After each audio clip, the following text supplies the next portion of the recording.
have a fine dining setup where you have a dinner plate, a charger on top, bread plate, and then you have your classic knife, you have a salad fork, a dinner fork, water glass, wine glass. And there is a place for these settings at every single restaurant. There are some restaurants that may flip it. Maybe they want their table setting to, look like this when they walk in, right? It's really up to the operator. This is probably the more common setup these days. It's just a simple share plate. Usually about 8 to 9 inches, so about this size here. Big enough to put your pieces. The idea with the smaller plates is that you have to put a lot of plates on the table to share. Bread plates are usually you get fine dining for bread. So the share plate, you want to make sure you're saving space on the table. You also want to kind of save your server's arms because the plates can get very heavy. If there's soup on the menu and they're bringing you this is a big for a soup bowl. If they're bringing you a soup bowl, they're bringing you a soup spoon with it. Our entree plate, which are typically 10 to 11 inches. This one is a coupe, called a coupe plate.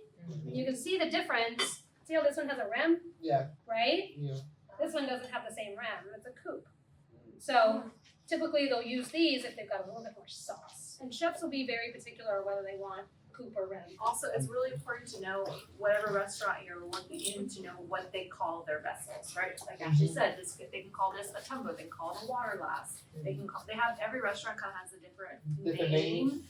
Sometimes, hopefully it's general, but demi-tasse spoons, right? Yeah. Demi-tasse spoons, the small little spoons for coffee. They're not only used for coffee service, they're used for if you want a side of ketchup, they put it into sirloins, often use this. So like a little spoon. Yeah, we got for little sizes. Little guys. Yes. Right, and you need that for the back of house and for the front of house. Some of the saucers you'll see is what they call a double well. You see how there's 2 lines there? Yeah.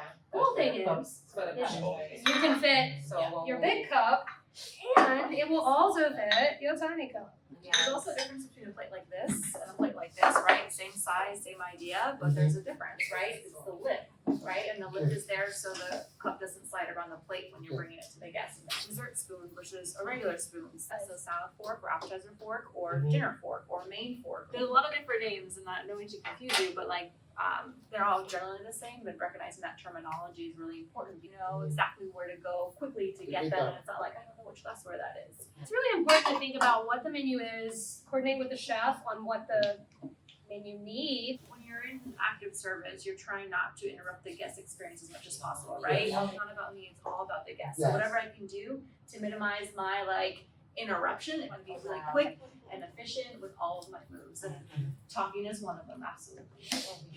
A collision, so here's your hands, you come stand here, and you line up so the chef could expedite the food. Especially in the kitchen setting where you can be louder, that's where you want to be louder to make sure you don't want to frighten the other person. But you want to hey, I'm here, don't back up, I have something hot, I have something sharp right behind me, absolutely. On the dining room floor, it's okay too, you do want to get the other person's attention. So if I'm trying to walk behind Ashley and she's not seeing me, right? I'm talking to the table, I'll be behind, or sometimes I'll just kind of gently, appropriately touch them on the shoulder, I gotta go, and then you walk behind right there. So if you're walking through a dining room floor, always the guest first. Second one is hot food, right? Yeah. Because you want that hot food, you don't want it to get cold, you want to get to the table, right? So if she's another team member and I have hot food, I'm walking, she's gonna let me go by, right? Next thing is cold food, right? You want food first at the table, right? And then drink, and then full hands. So if I have a busser who just cleared a table, they have full hands,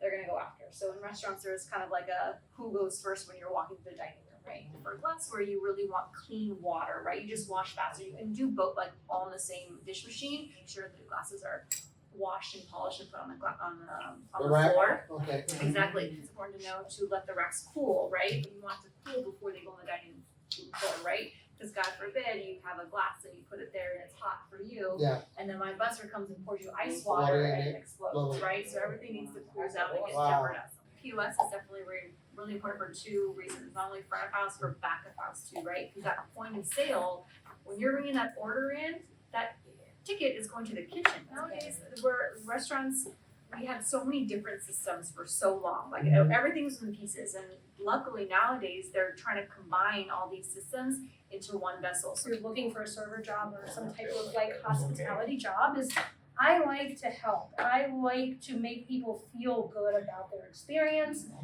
It's all about the interaction, the human interaction.